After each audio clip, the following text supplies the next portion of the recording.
All right, everybody. If I can have the committee members take their seat. We are live. A minute late.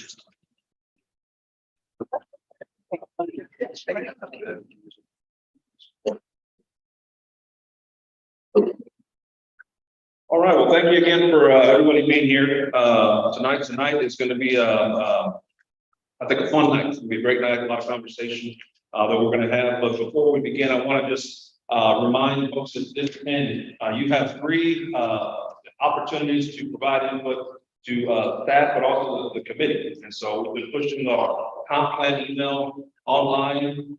We've been getting responses. So any email that we get or anything on social media that comes in, I copy and paste that, put it in a document, and I share it with the committee so they're able to review that and take those considerations into account. Second thing is we have a suggestion or a feedback form that we'll have available at the back table with some pens. So we'd like to get your feedback, put down your comments. You collected that tonight. And then lastly, at the end of the meeting, after the steering committee has done their task for the night, I'm going to open it up to the floor to ask you specific questions or ask your specific questions that you want specific on the customer or the community survey that we have. It's ready to go live, but we want to make sure that we have it tailored for Kendale. And so whatever those questions, what questions do you want to see asked? And so we want to make sure we incorporate them. So at the end of the meeting, again, I'll open it up and then I'll take a kind of poll everybody on that. So with that being said, our good friend Steve Cook has brought some folks with him again from Dunaway. Take it away. All right, thank you very much, Nathan. If you're on the committee, you haven't signed in, please do make sure we do get a sign in. We do have agendas and our task list that we're going to be working on this evening. Again, my name is Stephen Cook. I am the project manager for this comprehensive plan, and we're going to be rewriting sections of the development code following this planning process.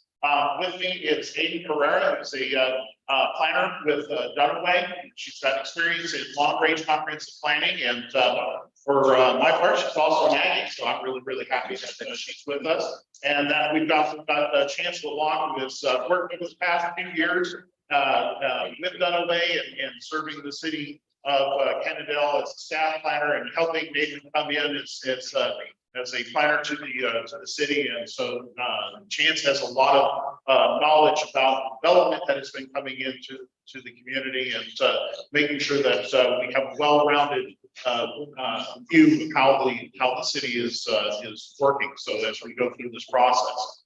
If you remember, if you were with us last meeting, we really kind of did a work of workshopping what we wanted to see the community to be. We wanted to set words, vision for the city, where the Kennedale wants to be, and what you visualize the city as it is today. We also started kind of working with NAS. We're going to talk a little bit about some of the changes to the future land use plan, and we'll talk about what that future land use plan means and how further changes need to be made. So we've got a lot of things going on. If you haven't gotten stuff, please do ask, and we'll get things turned around. But tonight we've got this is again us working and workshopping some of the language that we're starting with. We've got several areas of the comprehensive plan that we're going to talk about. We're going to look at the vision that has been written. We're going to look at the goals, and we're talking about objectives. But I want to reiterate to you, none of this is written in stone. This is our attempt to kind of interpret what we heard in basic areas where we know comprehensive planning can help a community make decisions. But those words are going to be yours. We want you to either endorse the language, change the language. We've got it live. This is not a static presentation. We've got it live here. It is being broadcast live through the Zoom so that everybody can participate and listen to the kinds of words that are being talked about for the community, and then provide us feedback afterwards through emails, through the city website, and other kinds of aspects. But you, as the steering committee, is going to help me make sure that we have the correct words that we want to put into the plan. So with that, let's get started. So just to kind of remind you, these are the words that we wrote down. Literally, I scanned in the sheets and put those in. So these are going to be included into the comprehensive plan itself and the document itself as that we show how we've gone through that process. We have a lot of these are positive words that we heard from the community. All of you have made an investment to be a part of this community, whether it is recently or it's been through generations. And so there is a reason that you've made that investment, and we wanted to highlight those aspects of the community and start looking at where are those next steps that we want to take in order for us to constantly be improving, either through city services, through the kinds of land uses that we have, and the kinds of activities that are being done in the community. So as part of the language that we saw, we have written a vision statement. So this is, again, our attempt to kind of interpret what we heard and highlight those words, and highlights are just kind of to focus on the vision statement. But I'm not going to read it to you. You've got stuff in front of you. You have it in back. What needs to be changed as part of this vision? What did we not capture, and how can we make this better?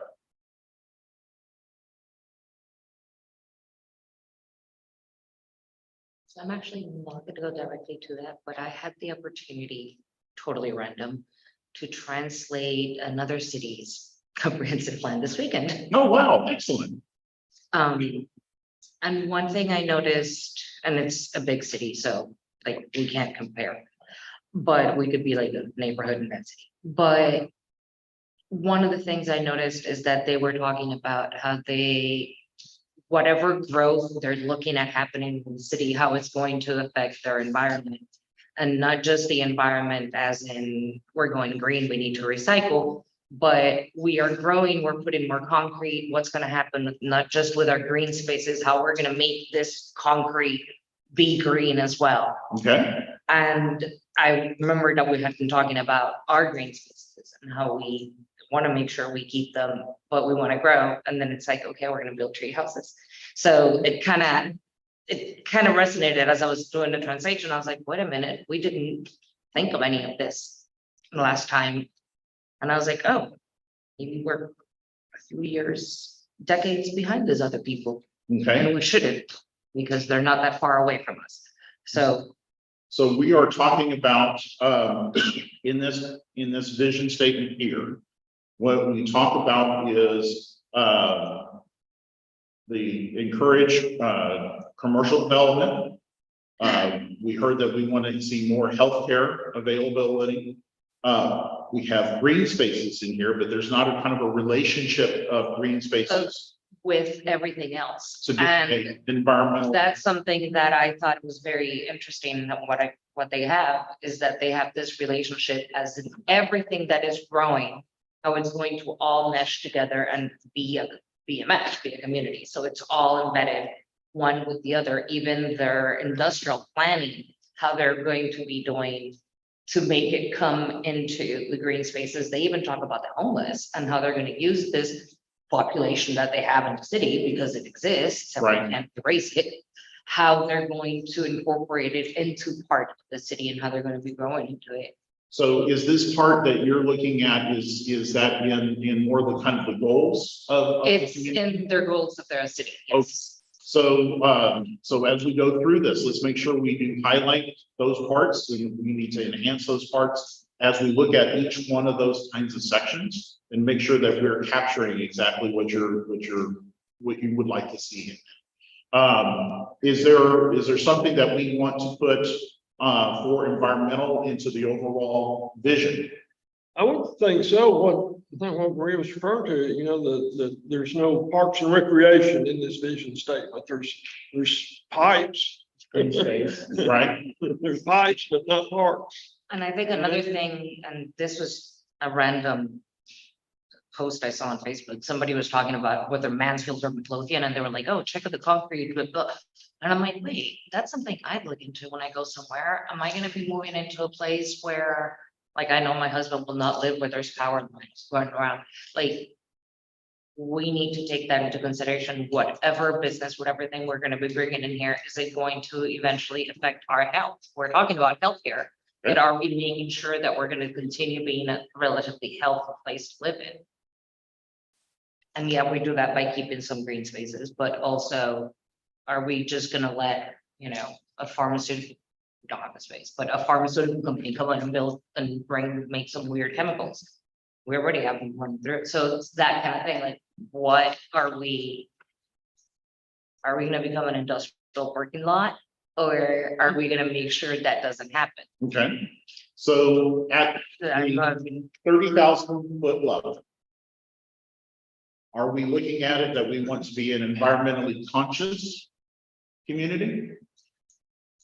To a reasonable extent, sure. Okay, If we accomplish that in this vision statement by putting the word responsible in front of commercial. okay. yeah, Are we happy with responsible? Because again, as we use Environmentally those words, we can pull that from the vision to put into more specific goals and I objectives. think being environmentally responsible. Environmentally responsible, were we okay with that? Okay, That's a big statement. it is. It is. It is. I a mean, big statement. and I'll be honest, I am not the most green person, like, I'm not. But it was, as I was reading this huge document, and I'm translated, obviously it makes, I have to get into it. And I was like, wow, this is You don't need that comma. a lot. And it made me think of, where are we? What are we looking at? And I made the comment to my husband, I'm like, oh my God, we're like 50 years behind this other city. And it's kind of scary. Okay, Well, one other thing I think missing out there is clean city. You know, part of KKB, we want to try to keep everything looking nice. Clean road. Yeah, Well, and that's one of the things why I did hear from us the last time you talked about was that we want to, you know, keep things cleaned up and through aesthetics. One of the things we were looking at in some of the other sections is, you know, do we need to increase code compliance perhaps, and that can come under a couple of different city services. Well, Joe mentioned something about parks in that first bullet. It says reinvigorated aesthetics. And where it says investment in water and wastewater utilities, roads and sidewalks, we could also put a statement in there about parks and recreational facilities. Okay. Yeah, that's probably where that fits. Who wrote this? I wrote this based off of the input that we had from the last meeting. So none of this is set in stone. This is The your document. reinvigorated aesthetics caught my attention. That's a big word for our little town. Got a dream. Recreational facilities. In the second bullet statement, change generate to generating. So I don't have to break it. What are we trying to say by saying reinvigorated aesthetics? What does that mean? Facelift. What? Facelift. Facelift? Well, But does that, it's a renewed interest in making sure that we enforce landscaping requirements. One of the things we heard was that we had landscaping requirements, but we've let them go by the wayside. That once they're installed, then, you know, businesses aren't really held to accountable for them to, you be maintained. Well, not only the residents, but our own city. You look right outside and see all the dead plants in a parking lot of our library. I mean, we need to make sure our city's responsible as well against that, not just trying to get more enforcements out here to write citations. I mean, No, the city needs to set the responsibility. So They can again, when you either. talk about code compliance in municipal government, we want to make sure that people are compliant. The entirety of things in the cities need to be held accountable too, absolutely. But when we talk about code compliance rather than code enforcement, the intent is to say, hey, you know what? You need some help here. How can we get that taken care of? What's the timeline that we can get that worked on? Rather than saying, okay, here's a citation. So it is a passive way of trying to talk to your community and being able to get people to understand that they are part of there is a kind of a social contract with having development in the community and trying to move that forward. And I think that's the way that I've been hearing from the city staff, that they're trying to implement things rather than going in and very heavy-handed. Well, we just don't want to lose small town feel. You start putting a bunch of regulations in there that all of a sudden we never seen. The town's been doing 50 years or however long. Now all of a sudden we have to have a bunch of new codes when the city themselves need to set the standard first. And so I'm not a big fan of it. I think we should say something that our city is going to be clean. Let's start with the city. So I think that there's an entire section on utilities and city services. I think that's an appropriate place we can start adding some language in there. Let's skip all the problem. Okay. That second bullet, kind of, where it's talking about live, work, all this type of stuff, and then in relationship to what we're hearing over here. I would almost say that the goal of that one to create or foster a partnership between the city, the businesses, and the community itself. I had a question about that second bullet also, and it kind of goes along with what you just said. Because my question is, it says Kennedale will be a place to live, work, and visit, building businesses to increase employment and generate respect for the community. Is that statement trying to say that you're building the businesses to generate respect, or that putting certain kinds of businesses in will generate respect for the community from the outside? Which one does it mean? Because the way it's written, it suggests that building the businesses generates the respect. Is that the intent behind that statement? No, it's intended to be a separate clause. There probably should be a semicolon right there. Then So- it is- Okay, And does So- it need to say generate respect for the community or in the community? In the community. Well, that's why I go back And to it's, the problem is, if you're building a partnership, that means it's a mutual stakeholder relationship. In other words, the businesses, the civil side of it, the community itself is all a stakeholder. Therefore, has a responsibility and a buy-in, if you will, to each do their own part. We don't necessarily worry about enforcement. And that's where the compliance comes. I think the Hey, if key I'm word holding is my side, partnership. I'm expecting the other side. So I mean, it is truly a partnership amongst those different stakeholders. I like that. I think that's something you can kind of work in with that kind of language. I think the word partnership is the key. There, you're still keeping everything separate, which is what we see here right now. Okay.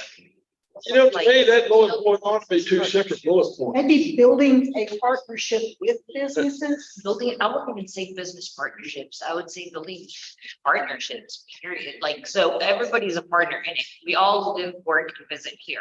Building So partnerships. strike it, replace it with partnership. So, hold on. Place to live, work, and visit, Partnerships. building partnerships Plural. with businesses, or just building partnerships that will increase employment and generate respect. I hate the word employment, man, that it's a career or it's a part-time thing. It doesn't necessarily give a buy-in. How That about means it's like, I'm out of here. after I'm done How with about this. just The building partnership. partnerships that generate respect within? Relationships, Relationships. it's relationships Because we talked about it's a neighbor, we're neighbors, we're we're family, we use the word family. So it's actually relationships, the word you're looking for. So instead of partnerships, we're looking for relationships. 'Cause, Okay. yeah, partnership is a business, you're fed up with each other, you sign off on the contract and you're done. But our relationship, you gotta think about it twice. Because you usually then have to get divorced and that's different. So we have building relationships now, and you know that we've had some weren't so happy with the increased employment. So do we? Building relationships, comma, thus generating respect within the community. Yeah. Thus generating respect within the community. So I think we're gonna kind of not use. Is there another word we can use rather than thus? Because these and thous and thus is sometimes kind of. Yeah, hold on. Therefore, Hold on. Hold on. This is. I mean- Así generando. which will, I mean, my thing is. In order to generate, what are two words I'm looking at the whole idea is we want to within? give ownership, the community of Glendale give ownership to itself. In other words, to those that are. That means not only the businesses, but not only the citizens, but those who come in and spend the tax money. And visit, I guess, if you will, or shop or do business. Or So- even just come out and look at our large Christmas tree. I mean, enjoy those type. So so working with the word relationship, that does have a lot of different aspects, and it does keep us at that kind of 30,000 foot level. Because that can be interpreted in a number of ways. It can be public-private partnerships and trying to looking at things, but it could be a 380 agreement that the city can work with to incentivize certain types of product or projects coming into the community. It can be relationships that we build, and we do talk about quite extensively in this to build relationships, because Penadale is so integrated with the surrounding communities, with Arlington, with Forest Hill, with Fort Worth, with TxDOT, Independent, and with Tarrant County. And so those relationships are very important to make sure that the city maintains those relationships, because there's such to be better word, codependencies on all of those different organizations. Yes, sir. So two things on that. I think you ought to put a period after the word visit. And then there's somewhere between live, work, and visit, put recreate. Live, recreate, work, and visit, period. Okay. All right, and then I think the building relationships should start with separate bullet point. We also want to note And- these positive relationships, because I mean, I have a relationship with Hang on, the water company, any positive. now the power Mine's electrical right for the gas. I think we need a better, right there, I think you need to put a period and start a new bullet point with building relationships play is good. in order to generate respect, in order to I like the. in order to generate engagement with the community, Oh, Okay, that is a correct. engagement with the community.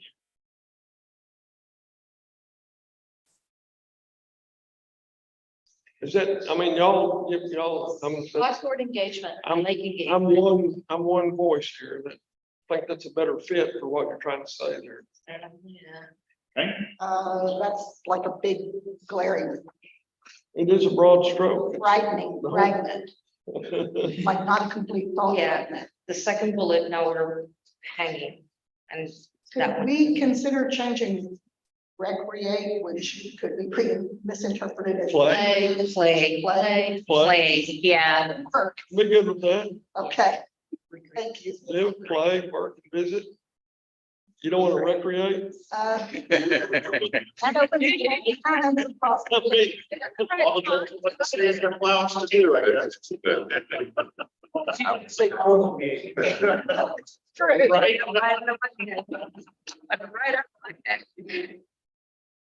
All right, so how do we stop this, sentence fragment here? Okay, you still need to finish that second sentence though. The play and visit. Yeah, you. Live, play, work, and. So you finished right there in a clause and you didn't close the thought. Will be a place to live, play, work and visit. What you're missing. That's a full sentence. It is a complete sentence. Yeah, but it's not a complete thought. It's, Put recreate in there with play. Well, I would hope people to do so. I have had kids. I've already got my job. Answer for who? So, For who? It doesn't answer for who, right? Yeah. so the intent of this is again as a vision. So as we're doing this, are these the aspects that we want to envision? Because we can go from this point as a vision that we can say, okay, live, how do we do residential development? How do we play? How do we do parks and recreation? Work, how do we encourage industrial development to be where it needs to be and not all ubiquitously throughout the city? How do we visit? What is it, the activities that we're doing in Kennedale that are going to draw others to come and be a part of this community and really realize that this is an economic development area that we want to see and be a part of. So all of these words mean things. Could we change the word place to destination? So what? Be a destination. Live. No. You don't want to be a destination. Well, it's okay. Okay, no, yeah, okay. Makes sense. Then it sounds like you're looking at a resort town. Like you're going on vacation. so Well, but I've heard that we want destination retail and destination restaurants, you know. Yeah, no, but I don't know. I think of destination and I think of like Celebrate, that little town off Disney. Like, Yeah, well, but even if we want destination retail and destination restaurants, that does not necessarily mean we want to be a destination. City, right? And that third problematic fragment, we could say Kennedale will focus on building relationships. okay. Sure. That's fine. I'm should sorry. have some kind of button or something to. So we get it in college. Yes, I sir. know you can't. I know we're behind. I've never shared with you if you want to. I'm sitting here for a reason. Oh, okay. I just heard the comment made and a city came to mind named Waco. Waco had nothing except for a university. My apologies to all friends here from Waco. They had a university and they had a compound that had been burned to a crisp. And that's all they had. Two people with a vision. Joanna and Chip James moved into that city and completely changed it.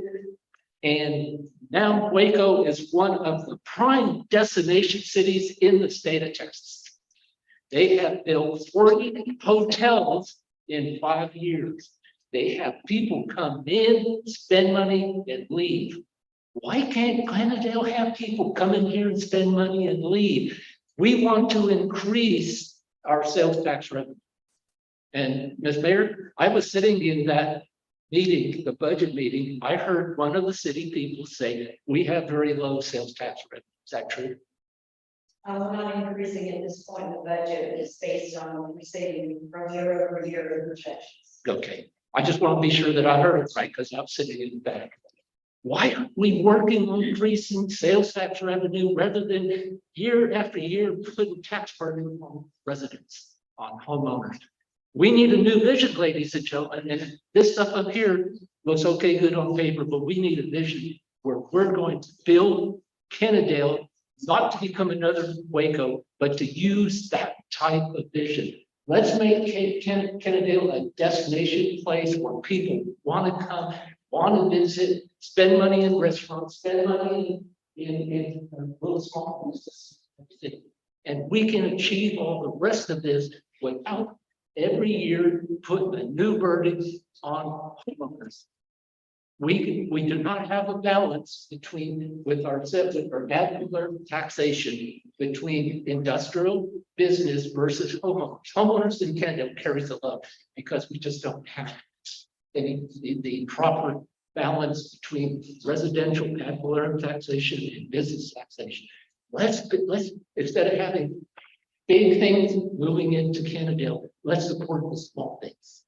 We have business right over here, and I started going to that pizza place, the, Civil Simon. thank you for that. We have a- And it's wonderful. Their pizza's as good as anybody's pizza in Arlington or Nashville or Cleveland Park. And I go in there on Saturday, there may be 3 or 4 people supporting them. We as Kennedale residents need to support Kennedale businesses. And that's it, period. If we start doing this, all this other stuff is going to happen. Well, Mr. Bowen, I think that's addressed in the 4th objective here. Well, No economic. let me preach, I'm preaching. Okay. Where's that money? Now, wait a second. Yeah, well, if there's a bus on they want me to stop preaching, I'm gonna stop. I'm gonna continue from. Sort of piggyback on what you just said, you brought up Waco and all these changes they've done. I pulled up their vision statement, for the city of Waco. It's very short and sweet. It's to create a workspace where everyone belongs and thrives while moving forward together. That's it. But that is a vision statement. That's what a vision statement really is. Now, you didn't ask me, but I did draft one from Kennedale. Because I wanted to listen to everybody. I didn't want to start talking. I wanted everybody to speak their mind and what they thought. Here's a vision statement: to improve the quality of life for present and future Kennedale residents, period. That's a Should be vision. that short and sweet for a vision.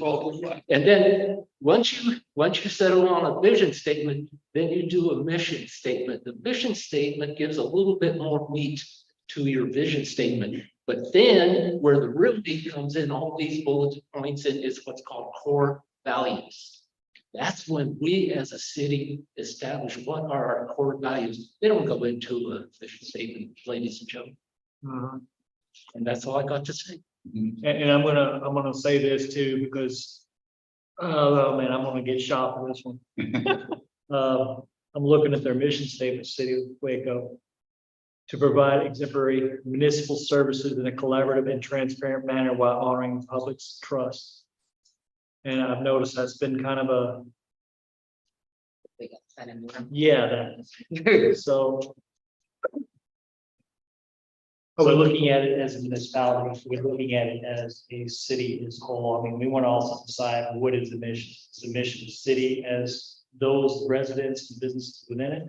Are we creating a mission statement for the city, the municipality? Because that's what needs to be understood as well. So a lot of times, you know, those kinds of things from a mission statement are going to be more along the lines of your governmental process. You know, the intent here of this is to kind of look at a comprehensive plan as being bringing in all the elements of land use in the public and public opening. So while the city itself is a large part of getting that implemented, we're also going to be discussing different organizations that can be part of that and, you know, in implementation of that. A lot of times cities will go through what is a strategic planning process of how do we deal with changes in budget? How do we deal with our organization? How do we deal with that? This is not intended as a plan to really kind of evaluate the city's organizational thing. That is up to your city manager working with the council as to how that process would go. Our mission, my directive is to work through a comprehensive plan that is going to be focused on land development, focused on the tools that need to change in order to get how we want to see land development and all the various aspects of it to work together.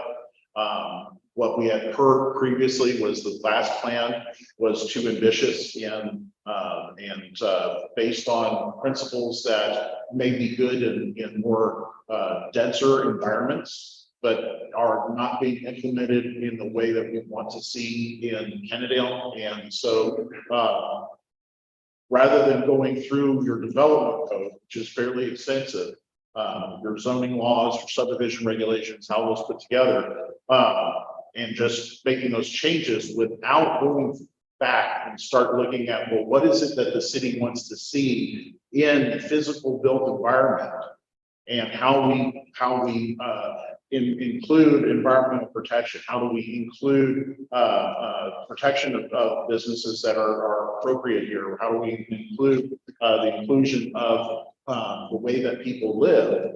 Then the intent of this plan is to get together a new plan that says this is how Kennedale wants to be built and see new developments occur. And then we are also challenged to go and rewrite the actual zoning code, the development standards, to make sure that we implement this plan. So I think that as this is still an open meeting, this is something I see your city council here, you serving as on the planning and zoning commission. You know, those are the kinds of things as we are continuing through this process need to be kept repeated to the city council to make sure that they understand how they can, through the process of governance, can continue to improve how the city operates. This is how we want to see the city look. I mean, it's all fine and dandy that we all sit here and come up with beautiful, pretty ideas, and I'm just gonna shoot myself, but beautiful ideas right now, putting them on paper and it's all gonna look pretty. But if at the end of the day, the people that have to enforce it don't do their job, then we're all wasting our time. Well, and I think what we see here is that the city is making movements to hiring professionals that understand how this process works and being able to implement. One of the things with your development code is it's very complicated in a lot of ways. And being able to have a development code that is going to be simplified to the point where a developer is going to come up and say, I'm going to put apartments in Kennedale. Apartments, we're going to put apartments. Well, if we do decide that apartments are appropriate, then we're going to say A, B, C, and D. This is going to be how apartments are going to be built, where they're going to be built by your zoning map, and that they're going to be built this way in adjacency to the single family. Because right now, the developer doesn't know how your development code works because it's very complicated. Your frontline people that sit there and say, when somebody comes in with a new plan and says, your frontline people, they don't know how that development code works. Your professionals do, but they can't talk to everybody. And so the intent is that we're going to try and come up with a plan that is easily to be implementable because it has real language in it that you're helping provide. And then we move forward to changing the parts of the development code that are hard to implement. And let's make it more along the lines of something that is realistic and affordable and able to get the product that you want to see. Using your language, 30,000 feet, I think a lot of this needs to be very top level, basic, short and sweet. I don't know how much of this really needs to be put into language at 30,000 feet. Because I think at that point, when you start getting into the weeds, if you're already all over the place up here, what is it gonna look like down there? And got a lot of words. Exactly. So the other thing is, we don't want to necessarily set up our city council, our enforcement folks, or any of those professionals to fail in the eyes of the residents. Right. Because, hey, you know what? You said right here on line 6, paragraph 4, you will do this. Oh, you didn't do it. You failed.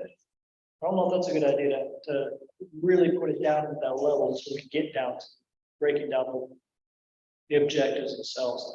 This up here, I mean, yeah, it's great, but I think we need to bring it down a little bit. I mean, I'm gonna echo what he said, short, sweet. Yeah. Well, I agree with both of I you. go I this think we got a vision statement and a list of goals or objectives here with that vision statement. Okay. And probably the vision statement Values, yeah. should be more like Waco. So, you know, I wonder if we're reinventing a wheel that we don't need to. You know, you could almost pull the second bullet and the fourth bullet. Add something in there about hometown and small town feel and craft a vision statement that might be a little simpler. Okay. So So what is it? Sorry, can you repeat what you said earlier? Your mission statement. What did you ask? Sure, of course. To improve the quality of life for present and future Kennedale residents, period. That's all. But that's a straw man. I just threw that out. We got a lot of people here with pretty good brains. I kind of like to throw something out and And see give me- what works and get everybody's input, and we'll come up with something. And give me Wacos again? What can What was I say? Wacos again? Oh, we go, sorry. Long week. My name's Larry. Waco to create a workplace where everyone belongs, thrives while moving forward together.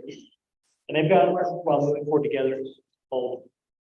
Belongs and thrives and moves forward together. Create a workplace where everyone belongs, thrives while moving forward together. It's interesting, almost sounds like a business to create a workplace. Yeah, That's what it says. Right off their city. Yeah, Oh, their mission statement was the second one I said that I was gonna get shot. That was their vision, create a workplace where everyone belongs. So I would say that the workplace probably is not.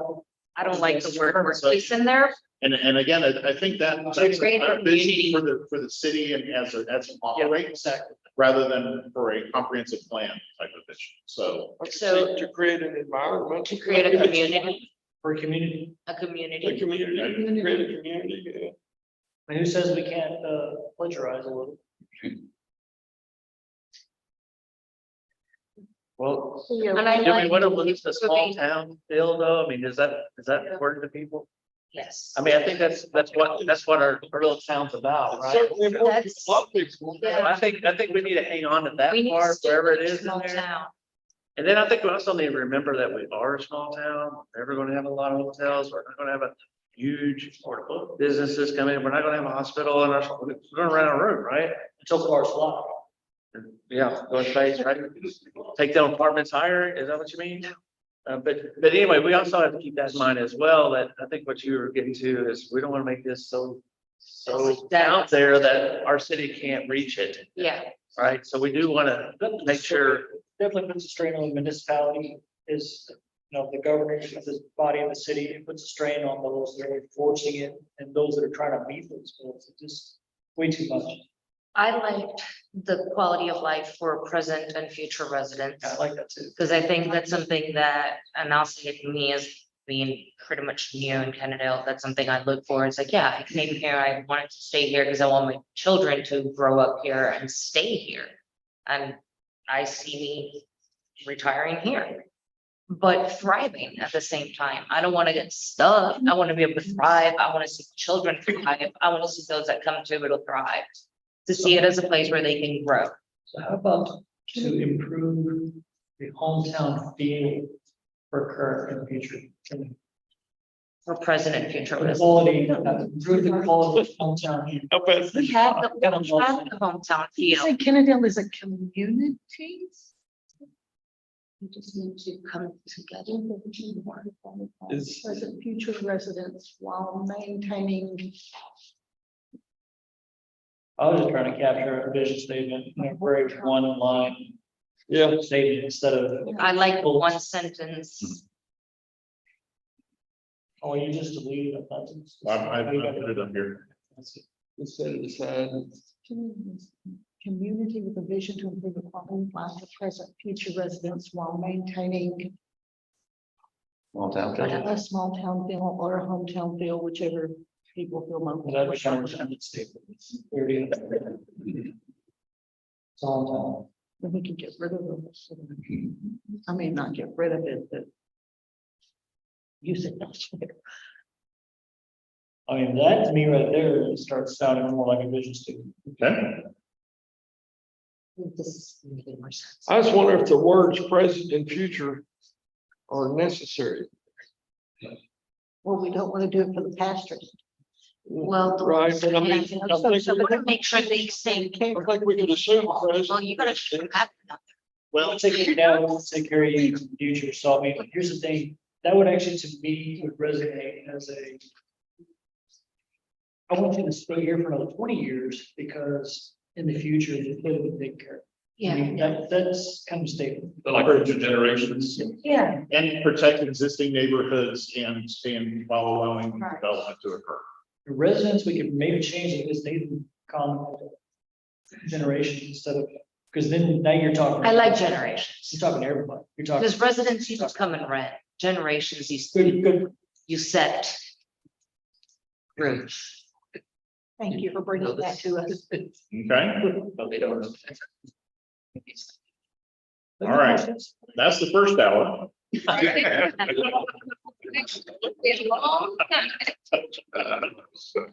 No, and again, I want to speak, yes, sir. Yes, sir. There are organizations that spend a year to 2 years just on a vision statement. Your vision statement is crucial.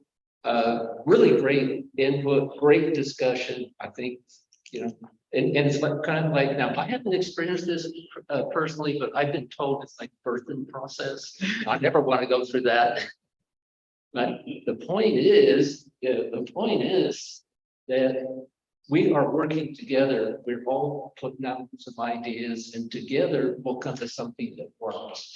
And united, we're stronger than we are individually. I know that's not original. You've heard that before. But I always keep that in mind. That's all, sir. All right, thank you. My thing is that vision should also encompass our reputation within the greater metroplex. This is what this is who we are. It's the home, Huh? hometown, yeah.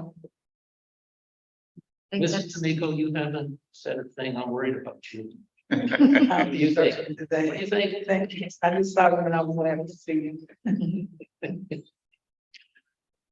All right, so let's start hammering in on some of the other things. I just, this is a slide in here just to remind you what our next part of this is that we've got generalized goals towards very specific sections of what are going to be added to this comprehensive plan. We're going to look at the goals and objectives. Strategies are going to come later as we start writing the plan so that we have up very specific things to be implemented in.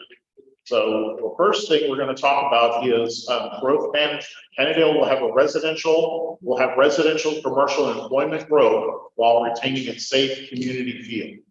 The intent was that we heard that we have a safe community. We want to protect our existing development, but we do want to see appropriate residential development. We want to see commercial development and investment into the city for the very good reasons that the gentleman was talking about earlier, and that we want to see employment growth because, again, we want people to be able to live, work, and play here.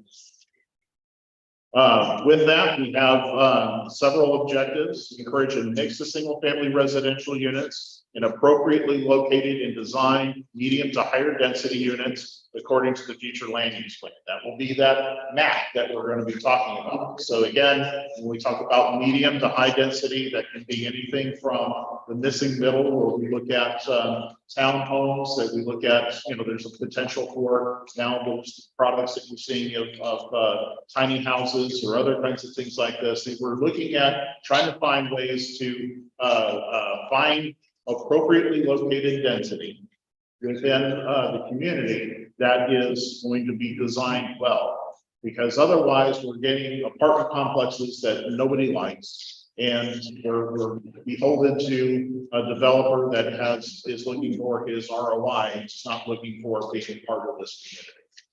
So that's the intent of that particular objective. There are going to be strategies, and part of that is looking at your development code, looking at the tools to implement that.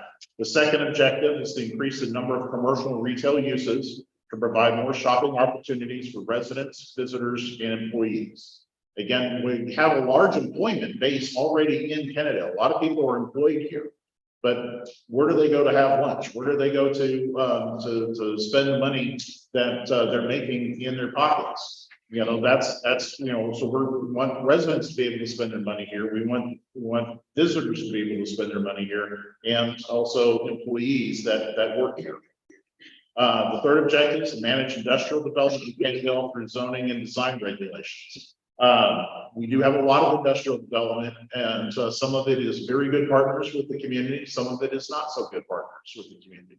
And so when we talk about that, and again, this is out of the conversations that we've had, that perhaps there's opportunities to downzone some properties that are industrially zoned, and that those uses may go away at some point into the future. Is there also a possibility that we need to improve our performance standards in the community? Those performance standards being stuff that are controlling things like nuisances, noise, vibration, odor, other kinds of things that are causing environmentally disadvantageous things to our surrounding properties. So the intent here is that we want to make sure that that we put in there something that allows us to put in some strategies in there that can really help manage how industrial growth has occurred in the city and will occur in the future. And then to go again with growth management in a city as a inner ring suburb or slightly inner ring suburb like Kennedale, the relationships that we were talking about earlier with Tarrant County, Fort Worth, Forest Hill, Arlington, and TxDOT are vital in how we manage growth. One of the big issues that the city has dealt with over the past 6 months is that there's an entire segment of the community that does not have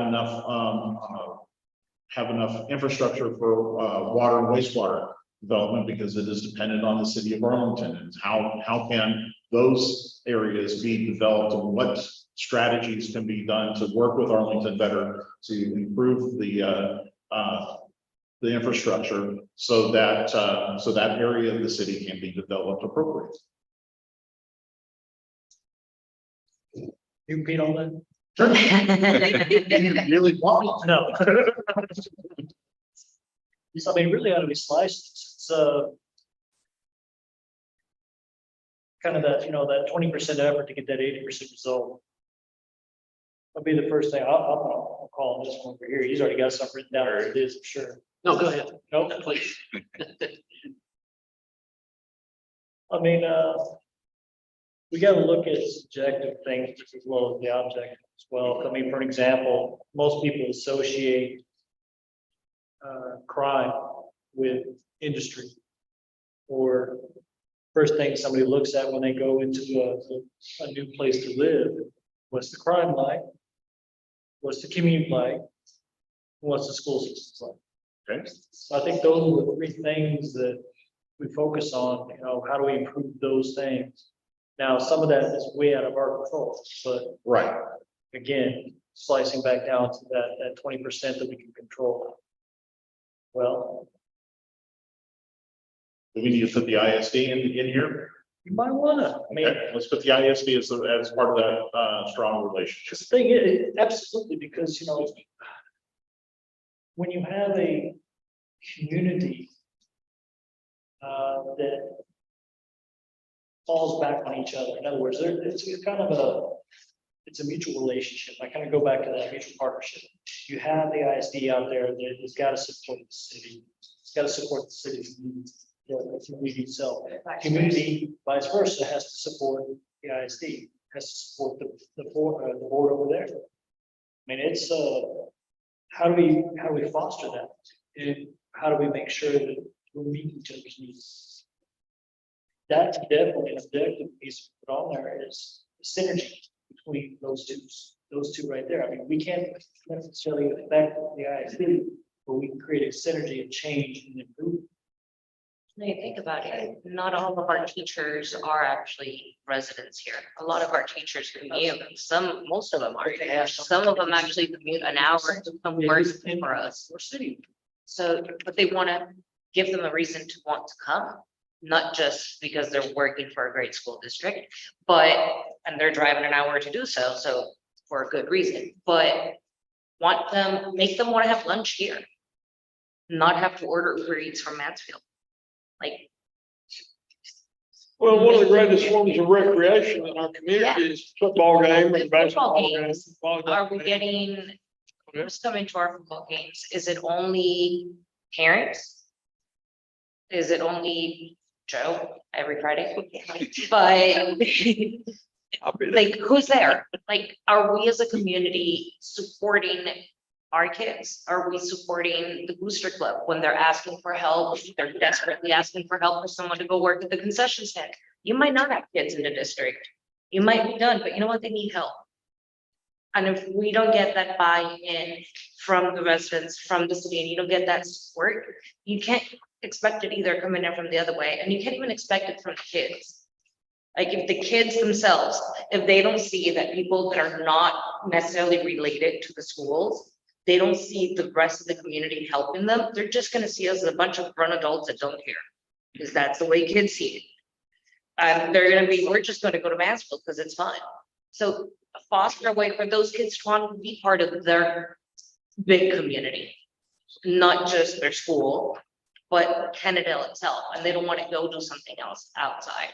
So there's not places for kids to be No. kids other than parks and schools.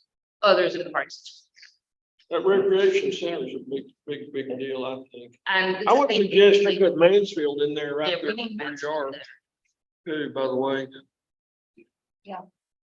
Like the number. One of the things we did see was, wanting to have more entertainment venues and other kinds of things in that regard.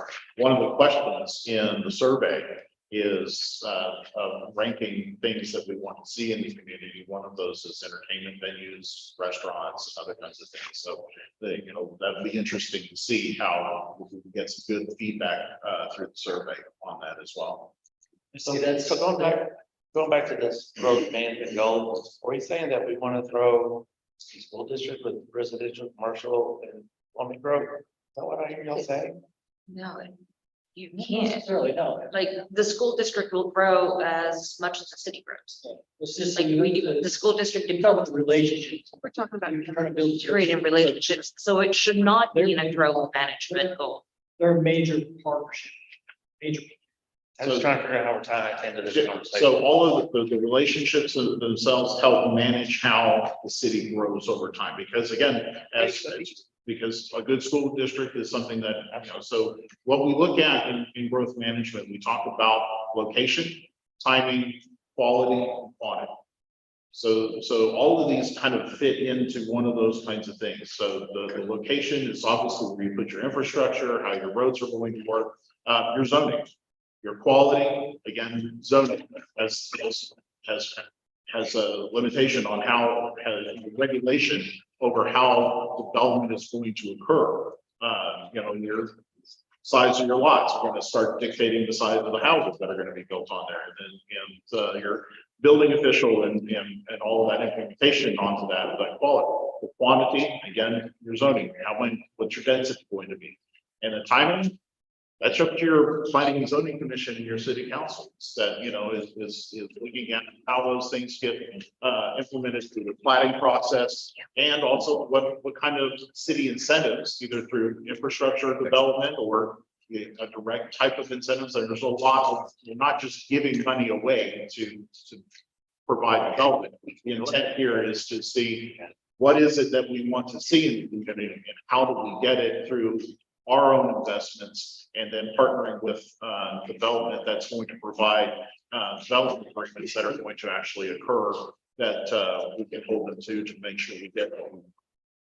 I mean, bottom line, what I was getting at is we need to set something up that's inclusive, not exclusive. Because the second you start excluding somebody, I mean, we're naming cities over here. Well, what about, I don't know, Everman? We didn't say anything about that. Everman's a big player for us because that's our police department support. That's where our jail is. Mansfield's driving through here every day. Yeah. And we need to get them to stop and spend money here. Absolutely. So that's what I'm saying, is really inclusive. I don't know if I would even name all the cities out there, but Our neighbors, just neighbors. neighbors. Yeah. The surrounding community and, external influence. With our neighbors. Neighboring cities. You gotta think this is micro and macro. It's- Okay. Since you're gonna throw out the triangles. Yeah, I know what you mean. All right. So we move on from growth management, and we look at future land uses. We want to have is a safe and convenient places to live, work, worship, and play. That was something that we did hear in the first meeting, was that it was important that we do include places of faith into the community as well. So the objectives here, the very first one is we're going to go through this process where we're going to make a brand new map. Well, we need to implement that. So develop land in accordance with the future land use plan. That can be, we make zoning decisions based on the comprehensive plan. We make, those type of things. Those are your implementables on that. The point we were looking at was from the last meeting was redevelop the city center. This area just right over here along Keller Parkway to include more retail opportunities. Redevelop the area along Interstate 20 as an employment center. That was something that, again, came out of that first meeting. And then ensure that all new developments compatible with existing neighborhoods through density gradients and design. So density gradients is that we've got, 7,500 square foot lots here. We've got, 9,000 square foot lots here. We've got, we start making sure that we're not putting incompatible uses adjacent to each other, and that you put more higher density type of development closer to commercial development, to your larger roads, that kind of thing. So that's the gradient that we want to have. So that's So I want to throw out the idea. I mean, we can look at this as a marketing technique when it comes to the city itself. We've already got, as you said, running through. If you've gone anywhere, if any time you've gone into a store, all the teasers, everybody knows you got to go to the back to get what you want. So we're looking at, man, you got to come through and get what they want. They get along over there.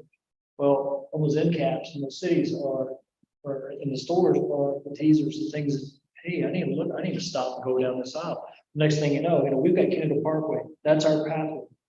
We need to set those end caps out there to have those people stop. Like we're all in agreement there. So let's look at those maps while we're talking about that. So these are the maps that we marked up. But one more thing though, before we leave, Sure, we're coming back. I think that when we're talking about density, we need to make sure, we're on the same page. Are we trying to find a house to go every little spot in this town? Or are we still trying to do the bigger lots, a small town feel? Or are we trying to feel like all concrete and there's parts everywhere? And so I keep on kind of hearing you say that we need to do density. No, And I'm kind of like, no, wait a minute, do we? no, what I'm saying and what I heard was that we have a zoning ordinance right now that allows for certain levels of apartment complexes to come into the city, but in a format that does not take into consideration its adjacency to single family residential.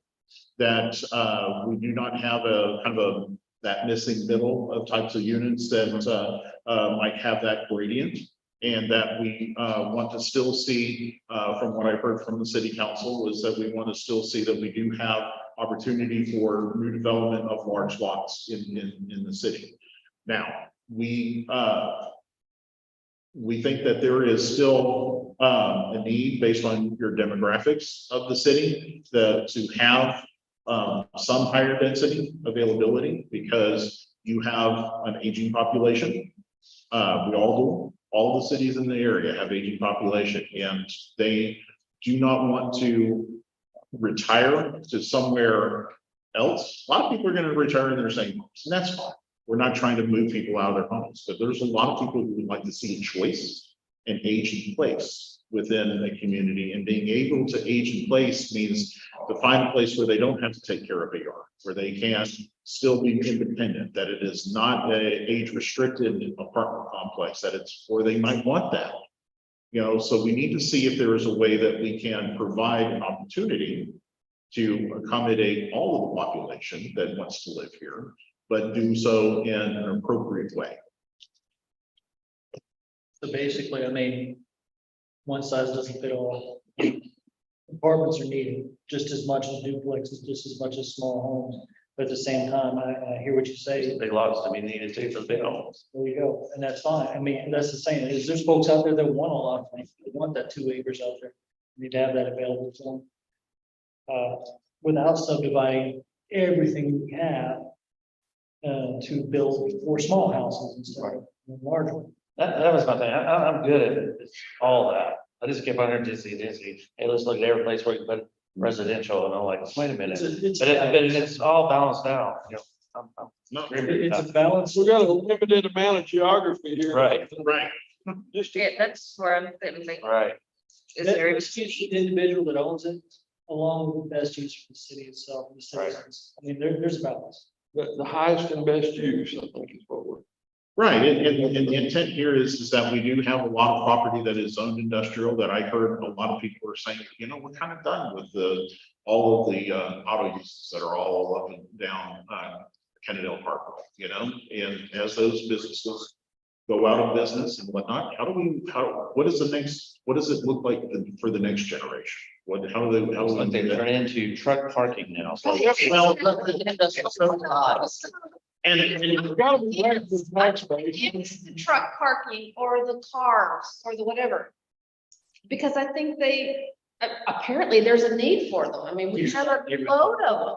However, we can make them look not like sure.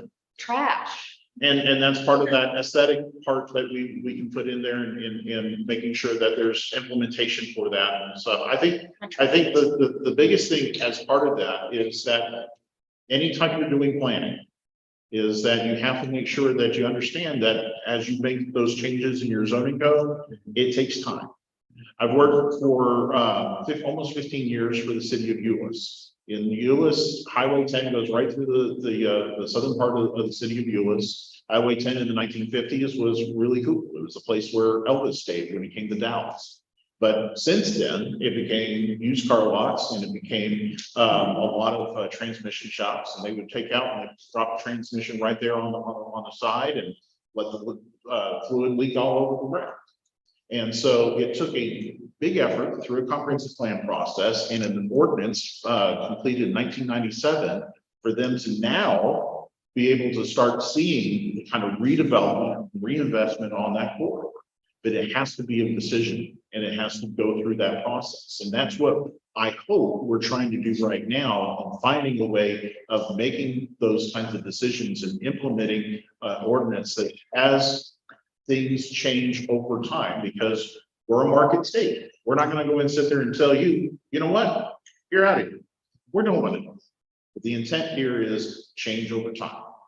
And We've seen that here in Kennedale with the Parkway. Yeah, I mean, Parkway. It works. Just have to figure out what that vision is. Yes, and that's what we're here. Definitely can cringe if you go north of 20 a couple blocks. I don't know if you've seen that one particular, I'm not gonna call their name out, but there's a couple of shops sitting side by side where their workway is now flowed over into the Parkway, where they now park on the side of the Parkway and do maintenance on the vehicles. Same thing, you hit on the other side of, you can tell you the advances because all the messes up. So you can definitely see an improvement we made as far as the city is concerned. I know at least the last couple of years. Well, you know, and it takes time. I mean, for a long time, that intersection up at 20, everybody knew that intersection. It's a big sign. Wrong. Yeah, and it was not the best view, right? And you know, those things have changed. Still really good. All right, let's, I just want to kind of show you again, because I want to be cognizant of your time. We've still got a lot of things we want to talk about. The map changes. This is, again, we've got the school here, but we want to kind of show that this is where you guys had looked at it as a city center. Here where we have seen a lot of the industrial development that has changed over time, that we wanted to kind of move over to a commercial area. And then the other big aspect is the industrial employment center here at the on the northwest side of the intersection of Kennedale Parkway. And here's the quick trip right here. So that right behind the picture. yeah. I got a question about that real quick. Sure. Have we looked at how they're gonna reconfigure that off ramp coming off the lane?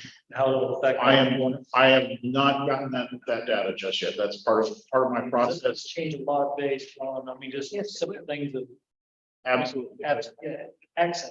That's part of Right. our research that we're still working on. Right hand turn. To do the transportation plan, which we haven't gotten to that point. So we're still working. I just didn't know, because I mean, that's gonna facilitate a lot of what we talked about in that area right there. Absolutely. What's gonna occur? I mean, you could wall that off, and if we got rid of the stigma of that area, that might actually become a more enclosed, or kind of an enclave, if you will. They may be more desirable than other businesses versus if we have more direct line in from the highway. Now you've got different industries that are going to step. Well, they're not gonna keep they're not gonna keep that kind of 1950s style where you just hop right off there like they have right now. So that right hand turn off. Right. Um, All right. to go back to the, the 287. Cleaning up, are we even, not just 287, but are we thinking of the side roads that come up 287 that are considered residential? But some of them are not residential. Like, I'm sorry, I drive by there every day, that's not residential. Like, I don't know what's going on, but it's not residential. So there's some streets that you can see that there's some sort of mechanical business going on in a house, and it's right there, smack, right there on the Right. street. Like, are we, Someone's overload of hobby. I mean, I'm kind of guilty of that. Well, and again, anything that is, home occupations that have become to shade tree, mechanics and kind of stuff that kind of goes back to the code compliance aspect and the efforts that your city can go through with code compliance and moving that forward. yeah, because I mean, we can make the highway look really pretty, but if as residents, we're not taking care of everything else, and the city's not making it happen, then we're still back square one. It's kind We of have a pretty highway and But we're creating a vision to move past the Right. problems into what we want to see. So we don't need to talk about Yeah. what is wrong now. We need to talk about what we're. how we're fix. gonna fix it. We got to identify the problems. We know it's, I mean, absolutely. I mean, she's identifying an issue. So we've got 1, 2, 3, 4, 5 more sections to go through. And we've got about half an hour. So let's see if we can work this. Again, you have all of this text. If you have changes and whatnot, send them to me so that we can, you've all got my email address. So, or you can send them to Nathan. We'd love to have that feedback. On transportation, one of the things that we want to kind of look at, and I'll explain what this means, context sensitive design when improving existing streets and building new streets, interconnections and sidewalks. And context sensitive design means that a road does not need to be one thing to everybody throughout its entire length. That means that it's based on the development itself around the street. It might be more pedestrian in one spot. It might be more commercial in another part. It might be just depending on how it moves through the community. So a lot of times, sometimes cities will just build a street to 4 lanes divided all the way through the community. And sometimes that creates segregation of one neighborhood to another. And so what we want to do is that if there's opportunities where we don't separate neighborhoods, that we still have walkability, that we want to be able to have walkability from our neighborhoods to our commercial areas. We want to make sure that our kids have the ability to walk to the schools that they live near. Those kinds of things. So as we do that, I want to make sure that our design standards as we move forward are going to make sure that our road network is sensitive to the context in which it is being built. So then we look at funding and building improvements to existing streets as shown on the thoroughfare plan. We will have a thoroughfare plan that is based on future growth. Make sure that we get the TxDOT designs into it. Require developers to dedicate right-of-way, construct collector and arterial streets as shown on the master thoroughfare plan. If they're coming in and putting on additional pressure and the need for a new road, they should be paying for at least half of that road that's going to be adjacent to their property. And then dedicating the appropriate right of way and building that. A lot of communities require that of a new development. Make important interconnections of streets and activity centers. We want to make sure that as new development comes in, that there are connectivity, that we don't have entire subdivisions as dead ends, that we want to have, you don't want them to become subdivisions, you don't want subdivisions to become raceways through them, but you want them what is called permeable and but yet connected. So that way you have the ability to get through a subdivision, but you're not, they don't become raceways. And Such a way that they're not a direct shot. sure, absolutely. And let me tell you, you've got a city manager over there as a former police chief. He'd appreciate that as much as possible. Yes, sir. Yeah, I've been away, so I've had time to do all my homework. I am very interested in what are the impact fees that developers pay for developing anything in this city?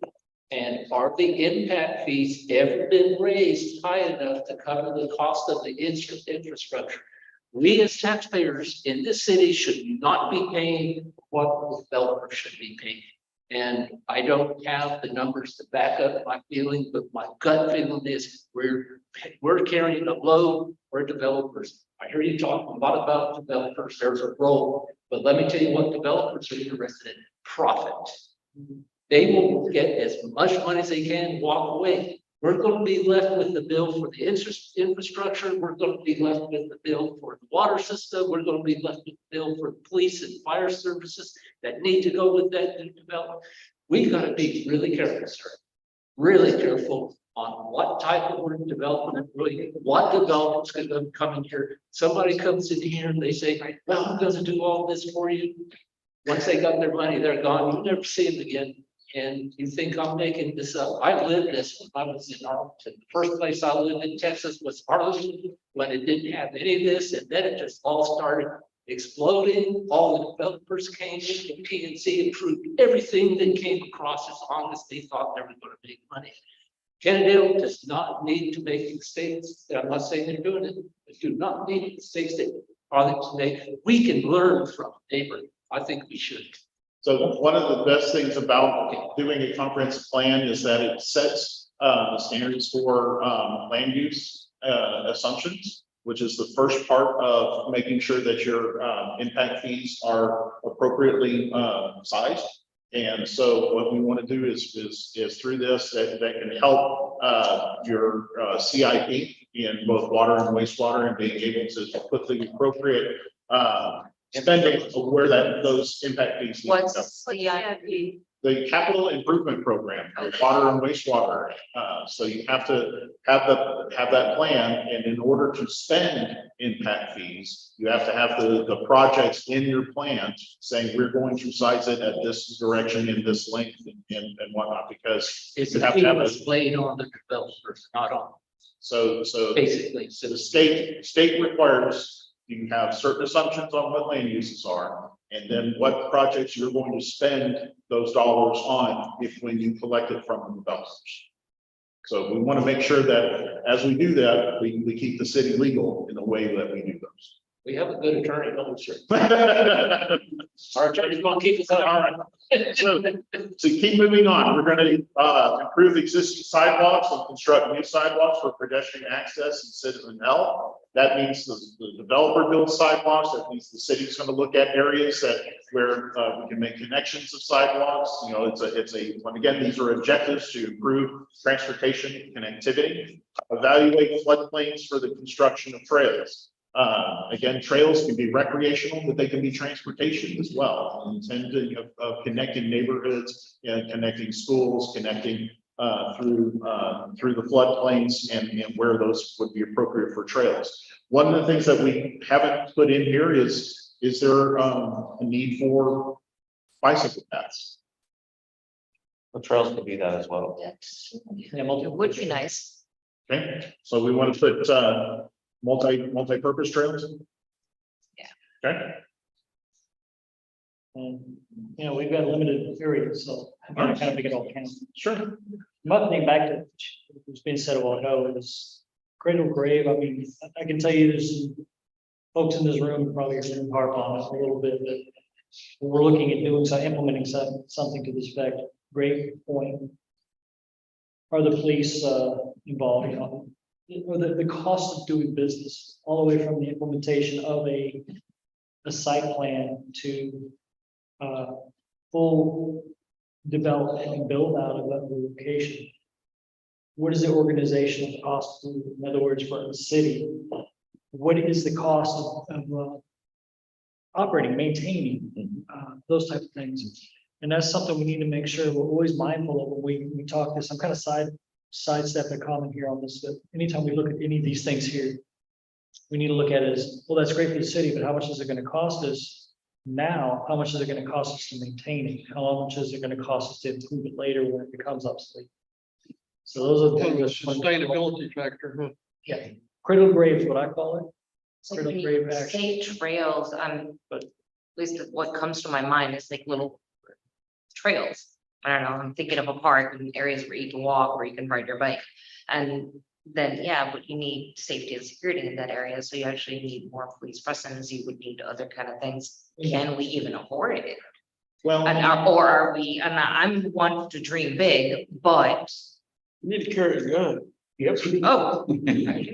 so, But not everybody. to address that, and I'm going to be much more So- clear in my comments, is that we put the need that we want to have trails, then we work on a parks master plan that shows how those can get implemented. And then we start looking at design, and there are ways of creating safe and visually acute trail systems. So again, we're starting big, and saying we Okay. have connectivity, and then we start creating processes in order for them to encapsulate all of the concerns that I think we have.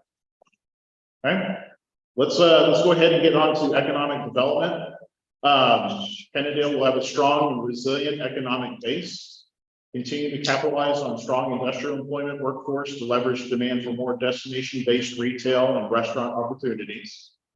That we want to create a catalyst project at the city center to assist in improving the core of the community. So that's something that we'll look at. I need to flesh that out a little bit more. That's kind of coming back from what we heard. When we talk about economic development, we look at catalyst projects. What is it that is going to bring people here? What kind of parts can we participate in? This area right now, we're already improving streets around here. There's going to be investment coming here. How do we work on assembling properties with a private developer, partnering with them, looking at this as a city core area, so that because we want to bring people to the community, to the area that we want to have our public events at, that we want to be, to really show that this is Kennedale, this is how we live, and we want to do that. I've got a picture of this development right out here. I think that there is bones here that can be improved upon. There's some visibility issues with it, but there is still, there's still development there. How is it that can be improved? What is it that,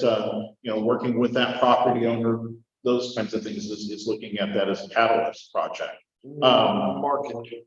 How do you fill it up? Right. So consider how the branding, Kennedale's got a fantastic brand here, the green, from and building off of that to may bring economic development, improve wayfinding in the community, to be able to see right now to get to City Hall. If you're coming south on Kennedale Parkway, you've got the brown sign that says this is where the 911 site is, but there's not really kind of identifying this is the city center. And if you're not really looking for it, you're passing, kind of thing. So though that kind of thing is you're trying to find wayfinding for the community. Huh? That just happened to me in San Antonio. Oh, did you? So just I got lost in it. just looking at ways of being able to say, this is Kennedale, the approach from Mansfield, the approach from Arlington, the approach from Forest Hill, looking at that branding and other aspects. Encourage the development of the community as a social center for recreation through marketing of events. That's absolute economic development, and that's something that came out of that first meeting, that we really enjoy coming together as a community through events, how we might improve on that. Yes, sir. On that 9/11 thing, Yeah. this past week when they did through the honoring, there was one news channel that listed the cities that were gonna have certain events. But I noted that they did not have Kennedale, but they spoke it at the end. Oh, so You they, know what I mean, but it would have been nice to have it listed. I don't know who was over that relation board or what. Sure. But it was spoken at the end, but the others were listed, you know what I mean? But it's another one of those, you miss it if you were visually looking at the television set, you didn't see your name on there. and that's part of, you know, your communication to the news organizations, communication through the website, communication through, you know, a lot of different ways of marketing the community and making sure that people know that Kennedale is here Right. and that it's an improving community. Do we have a communications person in the city? Yeah. Jeff?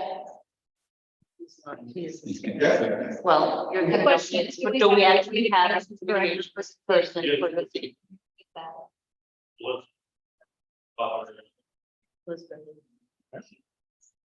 I was just throwing that out there because he also does the kidding.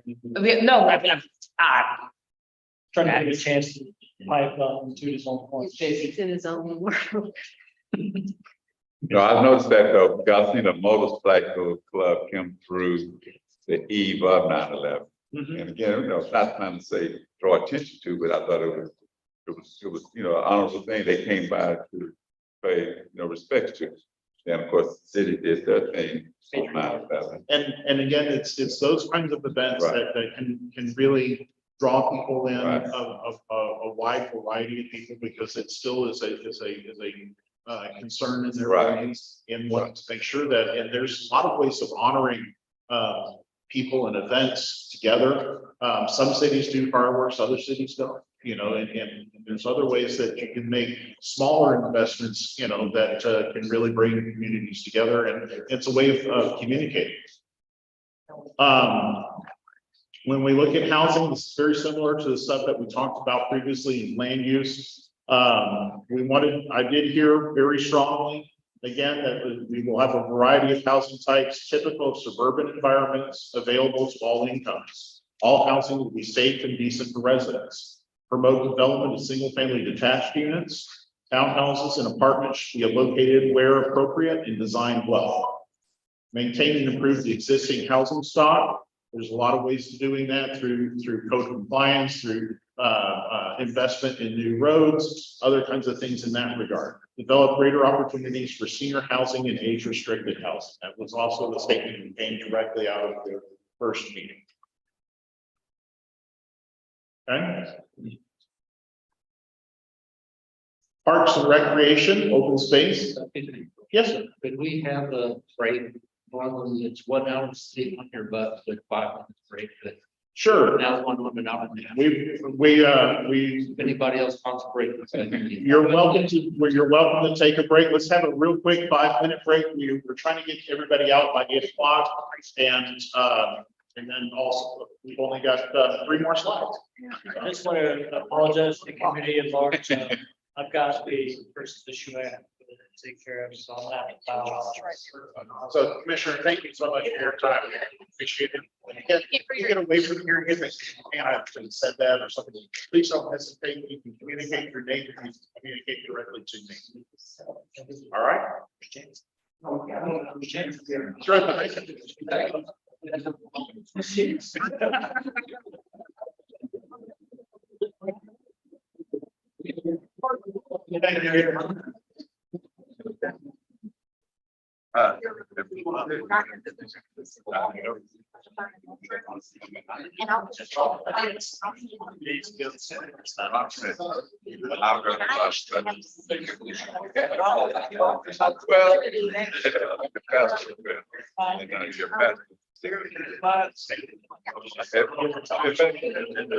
Oh, you're not there?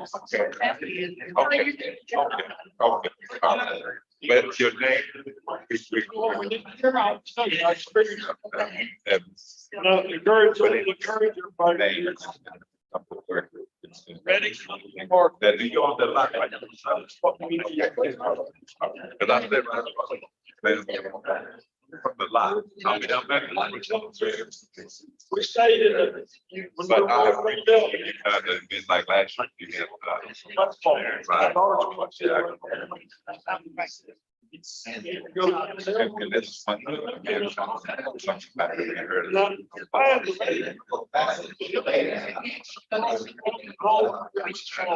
I will feel we don't have a definite date.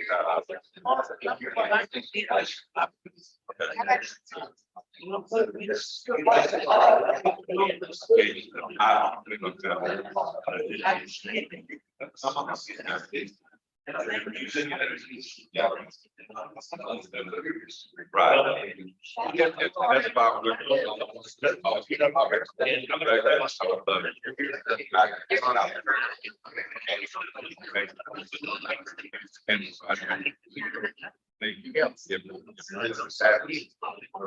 Yeah.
That guy's just. No, Eddie was.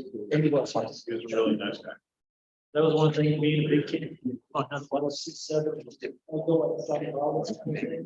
Yeah, I got more for dinner. Wolf was able to do that.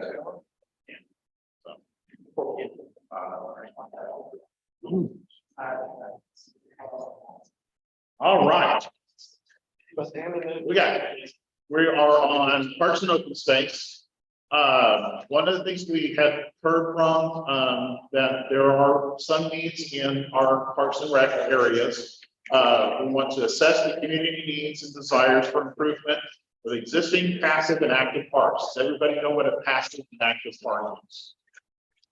A passive park is going to be just a green space. You can walk through it, trees, grass, creeks, other kinds of things. An active park is going to be something that the city improves on through a playground, a ball field, other kinds of things, a spray park or something to that effect.